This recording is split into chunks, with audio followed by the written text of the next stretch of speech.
Hey Globey, you ever wonder what keeps satellites like the International Space Station and the Space Shuttle in orbit?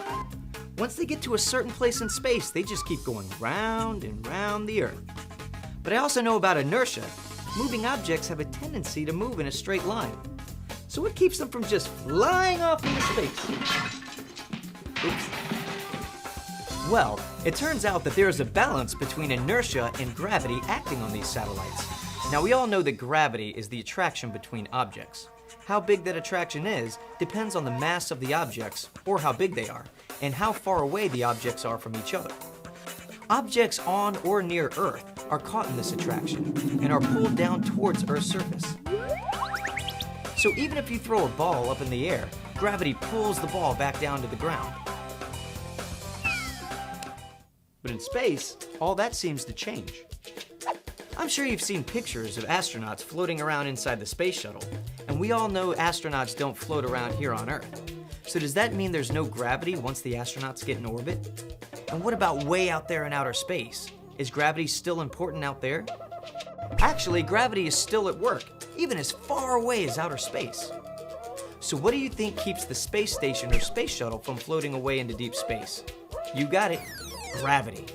But if there's gravity in space, then why do astronauts experience weightlessness? And why do they appear to be floating around? I know, it's a bit complicated. So let's ask a friend to help explain it.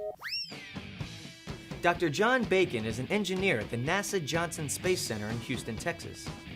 Oh, hi, Evan. A lot of people ask me about why gravity seems to go away when we get to orbit, and I can explain that with my keys here. I have a little elastic on the keys. I want to show what happens when I drop this whole system. The elastic is all stretched out, and gravity is the most important thing in setting up how my keys behave at the moment. But the instant that I let it fall, gravity's not going to be important anymore. It's not going to fight against my fingers, and you'll see this whole thing change in 3, 2, 1, and you'll see that even before the keys hit my hand, this little elastic has immediately relaxed. I've changed the way the keys behave when I let it fall.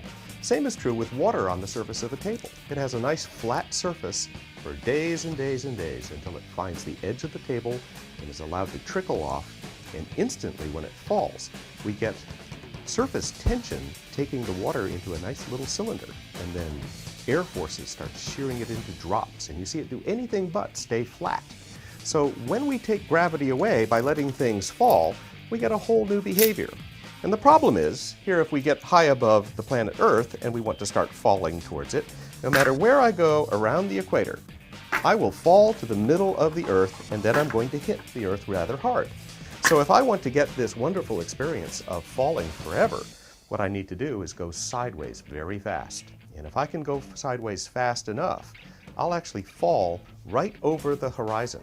And I'll just keep on going sideways with the center of the Earth pulling me to the middle.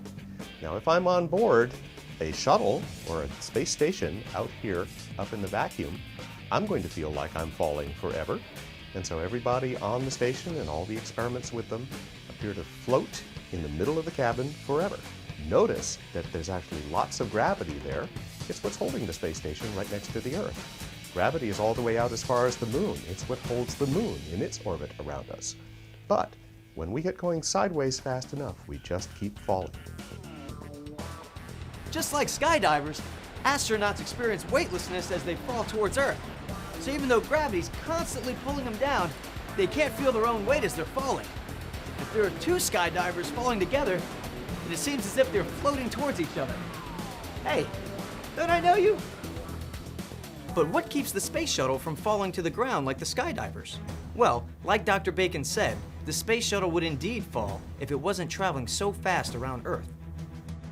How fast does the shuttle actually have to travel to stay in orbit?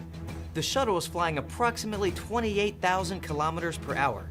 That's 17,500 miles per hour. That's so fast, the shuttle makes a complete orbit around Earth in just 90 minutes. Can you imagine that? So, the astronauts are being carried with the shuttle as it orbits Earth. At the same time, Earth is pulling on the shuttle and everything inside. But because the shuttle is moving sideways so fast, the astronauts and anything else that isn't fastened down are getting pulled to the middle of the shuttle, making it look as if they are floating. and that same sideways speed keeps the shuttle itself from falling back to Earth. I bet you're wondering how the shuttle ever comes back to Earth if it's traveling too fast to fall to the surface. The answer is simple. They have to slow the shuttle down. The shuttle commander actually fires the shuttle's thrusters in reverse.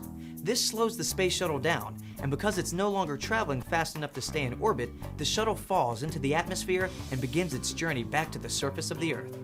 Gravity sure is complex, and every time astronauts travel into space, NASA learns more about this special attraction that keeps all kinds of things in their places, including us. Do you think you'd like the feeling of floating forever? I don't know. I think it'd make me a little sick to my stomach. I think I ought to rethink that whole skydiving thing.